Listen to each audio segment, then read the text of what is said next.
ஒரு ஊர்ல ஒரு பெரிய தத்துவஞானி இருந்தாராம். ஒரு நாள் அவர் தன் கையில் ஒரு 500 ரூபாய் நோட்டை வச்சுக்கிட்டு கூட்டமா இருந்த மக்கள் முன்னாடி போய் நின்னார்.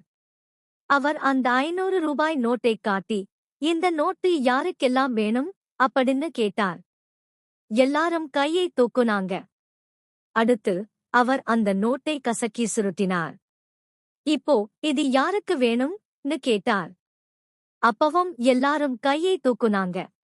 மூணாவதா அவர் அந்த நோட்டை தரையில போட்டு கால மிதிச்சு அழுக்காக்கினார். இப்போ அது சுருங்கி அழுக்கா போயிருந்தது. இப்போ இது யாருக்கு வேணும்னு திரும்பவும் கேட்டார். அப்பவும் எல்லாரும் கையை தூக்குனாங்க. அப்போ அவர் சிரிச்சுக்கிட்டே சொன்னார், இந்த நோட்டை நான் எவ்வளவு கசக்குனாலும் மிதிச்சாலும் இதோட மதிப்பு குறையல. ஏன்னா இது எப்பவும் 500 ரூபாய்தான்.